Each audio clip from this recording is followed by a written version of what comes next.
Hello Vault Heads, this is the self-proclaimed, sarcastically named Captain KeyForge, also known as PJ Broughton of the Steel City Snufflegators. And welcome to the latest episode of Captain's Commpod.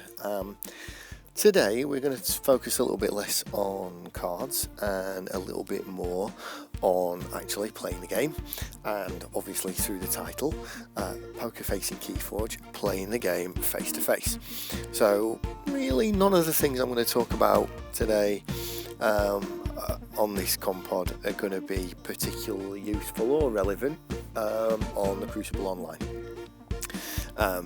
They do matter more when you are playing in person, but eventually we will all get back to playing in person. Some countries are already there, some countries are very, very close to being there, and it will be something that sooner or later returns. So yes, Poker Face in KeyForge. I'm talking about the concealment of information that you are allowed to conceal, and also the giving of information that you are not necessarily required to give, but also as well, because you can possibly conceal it a little bit, giving false information, bluffing essentially. So yeah, we're going to talk a little bit about where bluffing can come into this game, where concealment of information regarding the makeup of the cards in your hand, the makeup of the cards in your draw pile, the information that you are allowed to keep withheld from your opponent. Now obviously some of the information in this game is public knowledge. Your discard pile is public knowledge. The contents of your discard pile is public knowledge. The amount of cards in your archive is public knowledge. The size of it. The cards within it are not, but the size of it is. The size of your hand, in other words, the number of cards in your hand are. And there are cards that make use of knowing this, such as Control the Weak, for instance, which obviously in action, I'm sure you've all heard of it. Choose a house on your opponent's identity card. Your opponent must choose that house as their active house next turn. Okay, so one of the ways that you will try and establish which house to call on in Control the Weak is by having a look through your opponent's discard pile, counting the cards, which you're allowed to do, and then deciding, right, okay, I think this is the most likely to be the biggest number of cards in your hand, so that's the house I'm going to pick. Also as well, there are times where you might not want to do that. There are times where, I'm in check to win the game, you have Shadows, Sanctum and Untamed in your deck. Shadows you have a chance of stealing, Sanctum you have a chance of capturing. I looked through your deck list before this game and I know for a fact there are no cards in Untamed that are going to take a single pip of amber away from me, so Control the Weak, Untamed, there you go, and now I've won the game. So there are elements where it's perfectly legal to know what you're talking about, but equally there are times where an advantage can be gained from awareness of the situation and from reading your opponent. Okay, so I'm going to give an example of where that has happened personally. Okay, so I was at a regional competition once. I didn't do that well, to be fair, I'm not going to lie and build myself up, but there was a side event within that competition, and it was a sealed event. There were 4 people playing in the sealed event. Everybody would play the other 3 people, and whoever got the most wins would win a set of metal keys. Okay, now I managed to win the first game. I also managed to win the second game, so I was 2-0 at that stage, and then I played someone in the third game who had also won 2 games. Now they had a card within their deck, which again I'm probably sure you've heard of, Lord Invidious. It is a very impactful card, and despite the fact that it was a sealed tournament, we were playing next to each other, so I had heard them playing the game. I had seen some of the cards. It was not true sealed because I knew some of the contents of my opponent's deck. Lord Invidious, power 5 creature, elusive. While Lord Invidious is at the centre of your battle line, it gains Reap. Take control of an enemy flank creature and exhaust it. While under your control, it belongs to Hostess. Now, he was 2-0 as well, and one of the reasons why he was 2-0 was because he'd been doing well out of Lord Invidious in his other 2 games. So we drew our opening hands. I was player 1, drew 7, he was player 2, drew 6. And he smiled greatly and looked very happy with his opening card hand, his opening cards when he drew them. And I interpreted that as him having Lord Invidious in his opening hand. I then looked at my hand, and I had nothing that would dispose of Lord Invidious in my hand. So I mulliganed purely and simply because I believed he had Lord Invidious in his hand. And I mulliganed into 3 cards which were all pretty much capable of getting rid of Lord Invidious. So I mulliganed into Eteron, which has a reap ability. Reap, destroy a creature that belongs to the house with the most creatures in play. But it's this. So if I put that down and he can't kill it and he puts down Lord Invidious, on the next turn I reap with it and kill Lord Invidious. Bye bye Lord Invidious. I also drew 3 Fates, which is an action. Destroy the 3 most powerful creatures. Lord Invidious is a power 5 creature. We were playing in Worlds Collide. Not going to be that many creatures of higher strength than power 5 in Worlds Collide. Also as well, obviously, if he plays it on turn 1, he can only play Dis. How many creatures in Dis are more powerful than power 5? Not many. So I was thinking, that's got Lord Invidious as well. That's going to kill Lord Invidious too, if necessary. And then I also drew Axiom of Brisk. Action, play, ward a creature, destroy each creature with no amber on it, gain 2 chains. So I was looking at these 3 cards thinking, right, go ahead, put down Lord Invidious, I dare you make my day. You know, throw some film references in there, eh? So, turn 1, boom, straight down, Eteron. There you go, there's a challenge. You can't now put Lord Invidious down unless you can kill Eteron. And if you can kill Eteron, you know that's some creature control gone from your deck and from your hand. So I put down Eteron, and literally it was like, oh. And it was obvious, yeah, that had just completely scuppered him from playing down Lord Invidious on turn 1 in the centre of the battle line and being able to steal my creatures from early on in the game. And over the course of this, he ended up chaining himself with Lord Invidious, because I did discover after the game that he had indeed drawn Lord Invidious on turn 1. And it was about turn 4 or turn 5 when he finally played Lord Invidious, where on my following turn I played 3 Fates to kill it, and then I played Infernus to purge it from his deck. And I went on to win that game, and it is, to be fair, the only time I've ever won any sort of competition in this game or any other game that I play. Not going to big myself up and lie and say I win everything. I've done okay at some things before, but I never won anything. So that is an example of someone not having a good enough poker face.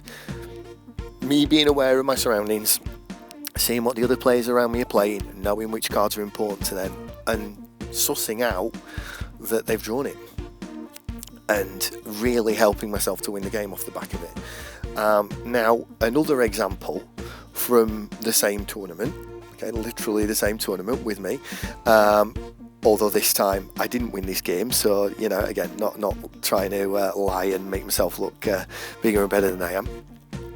There was an example where someone prevented me from choosing a house. Now, I can't remember the exact card they played. There's a good chance it was Restring Hunters, which is 1 power creature. Player, choose a house. Your opponent cannot choose that house as their active house until Restring Hunters leaves play.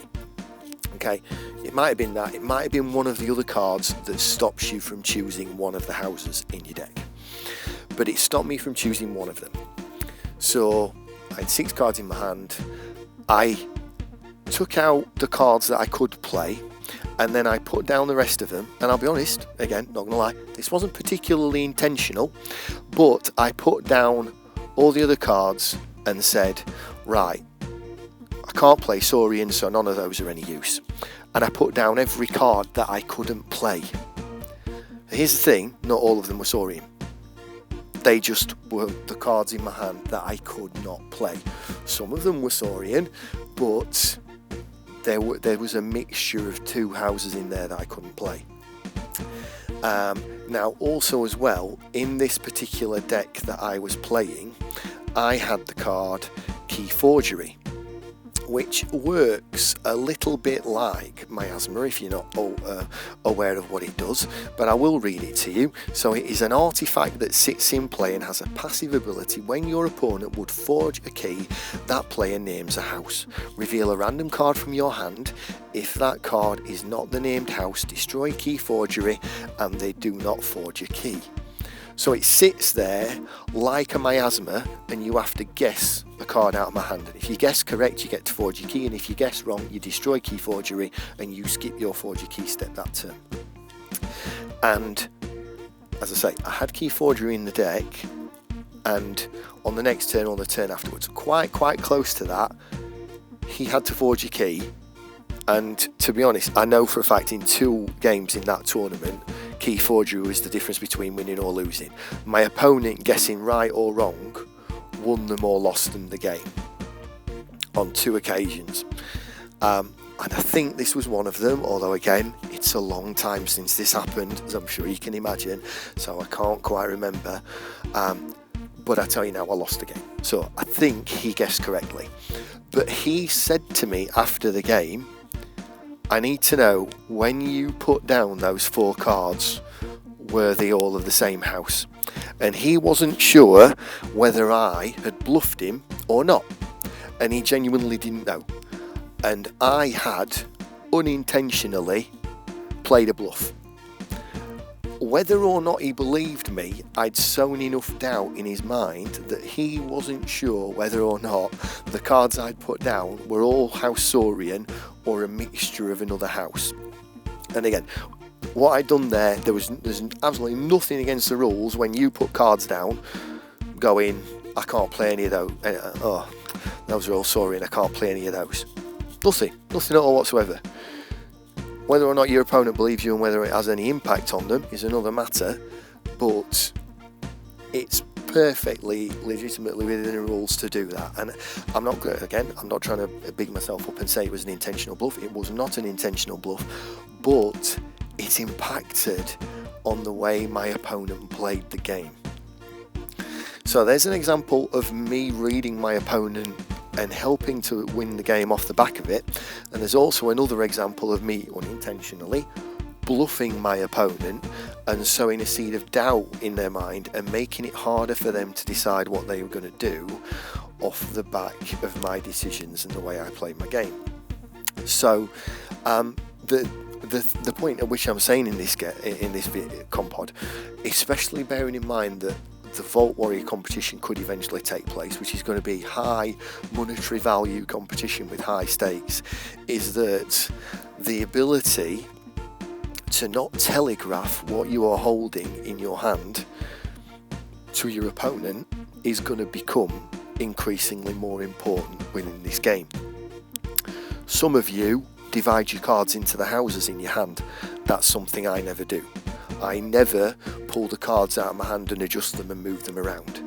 I do occasionally shuffle them in my hand, because I'm also aware that because I never move the cards around in my hand, you can always tell how long I've had 1 or 2 of the cards in my hand if I never move them around.